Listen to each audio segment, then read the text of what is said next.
you try, you just can't quite get it together. You're looking for stuff and you can't find it. I had my wallet in the wash. I had to dig it out. It's been one of them mornings, but I thank God for the opportunity to be here this morning. What we're going to start this particular go-around of Sunday school is we're going to take a look at the book of Daniel. The book of Daniel. We last did the book of John, and since we were in the New Testament, I felt led to, this time take something from the Old Testament. And I think the book of Daniel is very applicable to what we are experiencing in our lives right now. Even though it's an old book that was written even before the time of Christ, it's still very applicable and pertinent to what we go through in our lives. There are some valuable truths that we will uncover and deal with as we cover this book. And by way of some preliminary things, let me just give you an idea. Let me just say a few words about our approach to the book of Daniel. And the reason I say this is because not only is the book of Daniel a personal biography of sorts and a local history of Daniel's time, the second half of the book of Daniel concerns dreams and visions. And by way of interpreting those dreams and visions, I want to make a couple of statements about where I stand and where I think we stand. When you study theology, and I do, and I would encourage more of God's people to actually study a little theology. I know it sounds scary and they use some big words sometimes, but it's important that you begin to understand not only what you believe, but why you believe a certain thing. See, it doesn't help a lot of times if you tell somebody, well, I believe that the church will be raptured before the millennium. If you believe that, then you ought to be able to explain a little bit why you believe that. Because a lot of times when you witness, people are more educated about the things of God than you may think. Even though they may not have surrendered to Him, they still have a little knowledge and have questions. And so you may be witnessing to someone and they say, well, this is the problem I'm having. This is why I can't fully respond to the gospel. Because I've heard these things and I'm struggling with this. And we need to be able to have an answer for our faith, right? So, in dealing with the interpretation of especially the vision and dream portion of Daniel, I'm going to let you know where I'm coming from.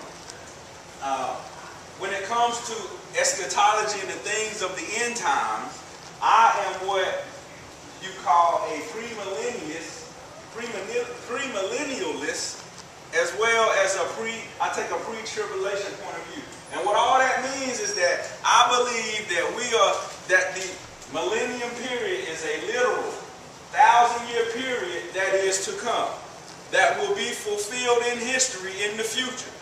And that's why it's premillennium, because I feel like we are living before the millennial period. Okay? And what I mean by pre-tribulation is that I believe that the church will be raptured before the tribulation. And this is important because there's so theologians argue over this thing, because it's one of the things where when you're talking about theology and what you believe, it's just like anything else. You have what you call fundamentals and non-fundamentals. And what I mean by the fundamentals of Christianity is such things as, Jesus, He died, Jesus resurrected, and Jesus was God. To me, those are the basic fundamentals that you must believe to be a Christian. If you don't believe any part of that, then you're not a Christian yet. And then you have some things that are kind of non-fundamental. Like we all as Christians can agree that Jesus will come. That's a fundamental. The second coming is a fundamental. But when it comes to the timing and the events related, there's a lot of disagreement, because really, that's not a fundamental. So just because there are people who believe that maybe the church will be raptured in the middle of the tribulation, I can't say that that person's not a Christian. Amen. If they believe that Jesus died, that He rose, and that He was God. And so that's kind of where I'm coming from right here. I think that that as a church, we hold both the premillennialist as well as the pre-tribulation viewpoint. And so the reason this is important is because once you get to the second half of Daniel, it affects how you read and interpret certain portions of Scripture. Like I'll say, well, I look at this verse and this supports what I believe. And somebody else might look at another verse and say this supports what I believe. But we're going to talk about these points of view and why I think the Bible supports what we're going to be talking about in here.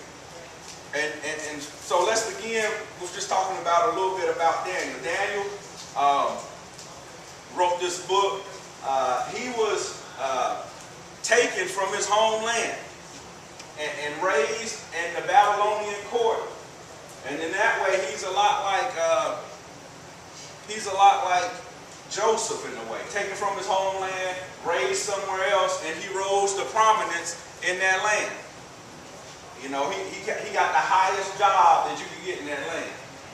And so when we look at the book of Daniel, when you relate it to Daniel's life, the major theme of this book is the sovereignty of God. Meaning that God is in control of everything. God is sovereign. He has all power. He has all control over the things of our lives. He has total sovereignty and control over all human affairs on the earth. And this is an important thing. You'll see it several times throughout this book. As I already mentioned, this book is broken almost right down the middle into two sections. With the first section being a biography of Daniel's life and the history, the local history of that time. And the second half being concerned with the visions and the dreams that Daniel interprets. Okay? And so that's the way the book is broken down.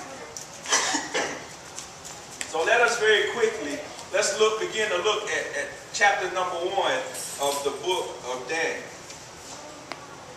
And when you get there, verse number 1 begins. In the 3rd year of the reign of Jehoiakim, king of Judah, came Nebuchadnezzar, king of Babylon, unto Jerusalem and besieged it. And the Lord gave Jehoiakim, king of Judah, into his hand, with part of the vessels of the house of God, which he carried into the land of Shinar to the house of his God. And he brought the vessels into the treasure house of his God. There are a couple of important points here. The first thing I want to mention is the main idea of chapter 1 as it relates to the sovereignty of God is this. Is that God's people always stand as countercultural opponents to the system of the world. And what that means is that we're always standing against whatever systems that are in place in the world. And so this first chapter teaches us that righteousness begins with a firm commitment to God. And see, when you're opposed to the world system, that means that you're going to face a lot of opposition. And this chapter shows us how Daniel, even though he was a bright guy, Nebuchadnezzar had these plans for him, he still faced opposition because fundamentally he was opposed to the system that he was a part of. And so in verse number 2, here's where, 2 verses in, we're already talking about the sovereignty of God. It says, and the Lord gave Jehoiakim, king of Judah, into his hand. Talking about his hand being Nebuchadnezzar's hand. It doesn't say that Nebuchadnezzar came over and beat Jehoiakim. It attributes that transaction of power to God. God delivered this man into the hands of Nebuchadnezzar. And so we see how God is sovereign over the affairs of men. And even though this is not necessarily a positive event for the children of God, this still shows that God is sovereign.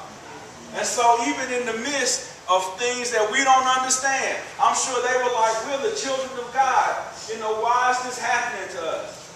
You know, aside from what the prophets before had already said, you know, about disobedience and whatnot. Why do we have to go through this? And in our lives, many times we ask those same kind of questions. But it's important to remember that God is sovereign. And if you're his